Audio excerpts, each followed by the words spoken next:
निषद देश में वीरसेन के पुत्र नल नाम के एक राजा थे। बहुत सुंदर और गुणवान थे। वे सभी तरह की अस्त्र विद्या में भी बहुत निपुण थे। उन्हें जुआ खेलने का भी थोड़ा शौक था। उन्हीं दिनों विदर्भ देश में भीमक नाम के एक राजा राज करते थे। वे भी नल के समान ही सर्वगुण संपन्न थे। उन्होंने दमन ऋषि को प्रसन्न करके उनके वरदान से 4 संतान प्राप्त की थी, 3 पुत्र और 1 कन्या। पुत्रों के नाम थे दम, दांत व दमन। पुत्री का नाम था दमयंती। दमयंती लक्ष्मी के समान रूपवंती थी। बड़ी बड़ी आंखें थी। उस समय देवताओं और यक्षों में कोई भी कन्या इतनी रूपवती नहीं थी। उन दिनों कितने ही लोग उस देश में आते और राजा नल से दमयंती के गुणों का बखान करते। एक दिन राजा नल ने अपने महल के उद्यान में कुछ हंसों को देखा। उन्होंने एक हंस को पकड़ लिया। हंस ने कहा, आप मुझे छोड़ दीजिए तो हम लोग दमयंती के पास जाकर आपके गुणों का ऐसा वर्णन करेंगे कि वह आपको जरूर वर लेगी। वे सब हंस उड़कर राजकुमारी दमयंती के पास गए। दमयंती उन्हें देखकर बहुत खुश हुई। हंसों को पकड़े के लिए दौड़े लगी। दमयंती जिस हंस को पकड़कर दौड़ती, वही हंस बोल उठता, रानी दमयंती निषद देश का एक नल नाम का राजा है। वह राजा बहुत सुंदर है। मनुष्यों में उसके समान सुंदर और कोई नहीं है।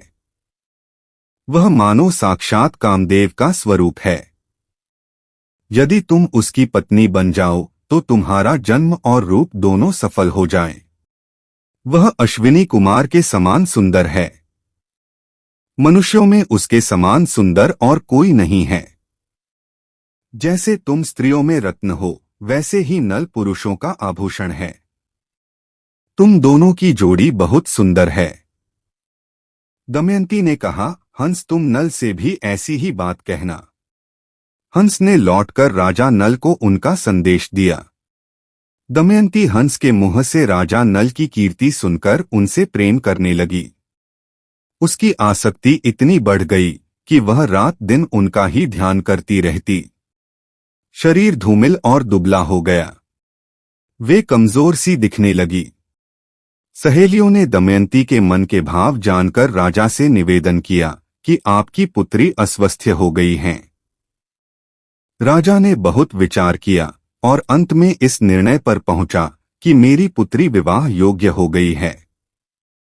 दमयंती के पिता ने सभी देशों के राजा को स्वयंवर के लिए निमंत्रण पत्र भेज दिया और सूचित कर दिया।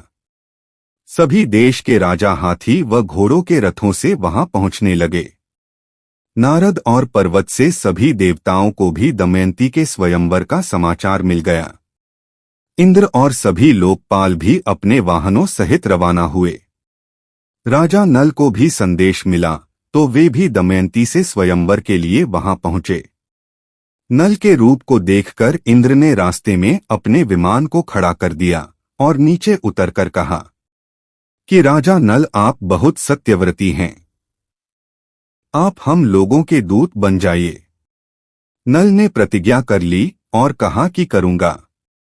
फिर पूछा कि आप कौन है, तो इंद्र ने कहा, हम लोग देवता हैं। हम लोग दमयंती के लिए यहाँ आए हैं।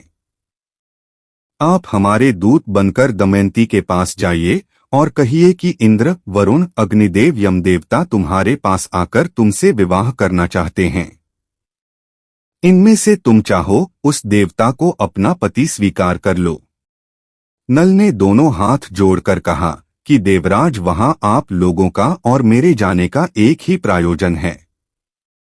इसलिए आप मुझे वहां दूत बनाकर भेजे, यह उचित नहीं है।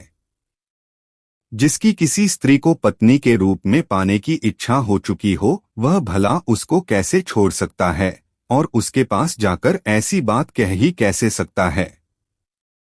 आप लोग कृपया इस विषय में मुझे क्षमा कीजिए।